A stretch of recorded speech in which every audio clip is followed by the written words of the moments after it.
آپ کیا کہیں گے درختوں کی اہمیت کے حوالے سے, اور اکثر لوگ کاٹ رہے ہیں درختوں کو, اس حوالے سے عوام کو کیا پیغام دیں؟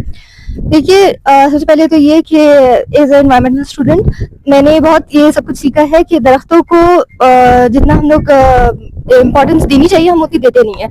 وہ ہمارے لیے اللہ تعالیٰ نے ایک سورس بنائی ہے, ہمارے لیے ایک انرجی کی سورس بنائی ہے. ہم اس کو استعمال کرتے ہیں لیکن ہم اس کو واپس کچھ نہیں دیتے.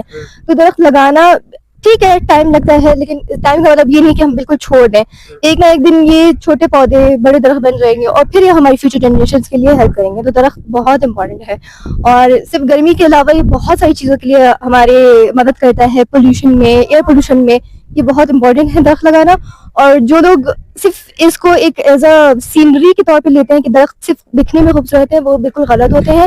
ان کو اس چیز کی اہمیت کا پتہ ہونا چاہیے کہ درخت بہت امپورٹنٹ ہے ایز اے ہیومن بینگ, اور ہماری ارتھ کے لیے بہت امپورٹنٹ ہے درخت. آپ یہاں بیوٹمز یونیورسٹی میں تعلیم حاصل کر رہی ہیں, یہاں کا تعلیمی نظام اس سے آپ مطمئن ہیں؟ جی بالکل, اور یونیورسٹی کے حساب سے تو جیسے دوسری یونیورسٹی کے حساب سے بھی, اور میری خود کی جتنی بھی پرسنل وہ ہے تھاٹس ہے, اس کے حساب سے یونیورسٹی بہت اچھی طریقے سے ہمیں اس چیز میں ایجوکیٹ کر رہی ہے. اچھا, بلوچستان میں بیوٹمز یونیورسٹی کا موازنہ اگر دیگر یونیورسٹی سے کیا جائے, بلوچستان یونیورسٹی جو ہے اس کی کیا خاصیت ہے؟ خاصیت یہ ہے کہ یہاں پہ ہم لوگ صرف اس ایک چیز کو نہیں پڑھتے. اسپیشلی جیسے میرا سبجیکٹ ہے انوائرمنٹل سائنسز, ہم بہت سی جگہ پہ انوائرمنٹل سائنسز پڑھتے ہیں, لیکن ہمیں بہت ساری اپرچونیٹیز دی جاتی ہیں. بیوٹم سے ہمیں بہت ساری انٹرنشپ کی اپرچونیٹیز دی ہیں, جو کہ انٹرنیشنل لیول کی انٹرنشپس ہیں, جو کہ ملتی ہیں دوسری یونیورسٹی میں ملتی ہے, لیکن مجھے اس یونیورسٹی کی یہ بات بہت اچھی لگتی ہے. وہ ہمیں بہت ساری اپرچونیٹیز دیتا ہے تاکہ ہماری فیوچر کا جو ایک سین ہے وہ بن سکے.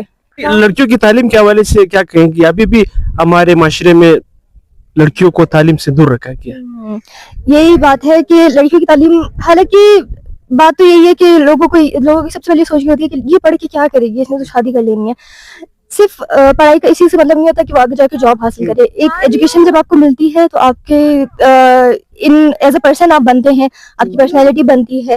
اگر ایک لڑکی بے شک اگر جاب نہ کرے, اگر وہ ایز اے اسٹوڈنٹ ہی رہے گی, اور اگر اس نے سمجھے میٹرک بھی کیا ہوگا, اس کے پاس بیسک ایجوکیشن ہوگی, تاکہ وہ اپنی جیسے بہت ساری جو پرانی زمانے کی خاتون تھی ان کو اپنے سگنیچر تک نہیں آتے, تو وہ ابھی تک تھم پرنٹ استعمال کرتی ہیں. تو اتنی تک تو بندے کے اندر وہ ہونی چاہیے کہ وہ کس طرح کے کانٹریکٹ سائن کر رہے ہیں, کچھ سائنس پڑھنے ہوتے ہیں, تو اس چیز کے لیے تھوڑی سی ایجوکیشن ہونی چاہیے. آخر میں کیا پیغام ہے؟ میرا پیغام یہی ہے کہ سب سے پہلے تو ہمارے انوائرمنٹ کے لیے ہمیں بہت کچھ کرنا چاہیے, کیونکہ ہم لے رہے ہیں لیکن اس کو واپس انوائرمنٹ سے بہت ساری ہیلپ لیتے ہیں, لیکن ہم لوگ انوائرمنٹ کو واپس ہیلپ دیتے نہیں ہیں, اور ہم لوگوں نے ریسورسز بہت زیادہ ایکسپلائٹ کر لی ہیں, اور اب ہمیں نہیں کرنا چاہیے. ہمارے پاس گرین انرجی ہے, ہمیں اس کا یوز کرنا چاہیے. اور اسٹوڈنٹس کے لیے یہ سب سے زیادہ وہ ہے کہ ہماری جو ینگ کیا کہتے ہیں پاپولیشن ہے, جو ہماری یوتھ ہے, اس کو اس چیز پہ بہت زیادہ فوکس کرنا چاہیے.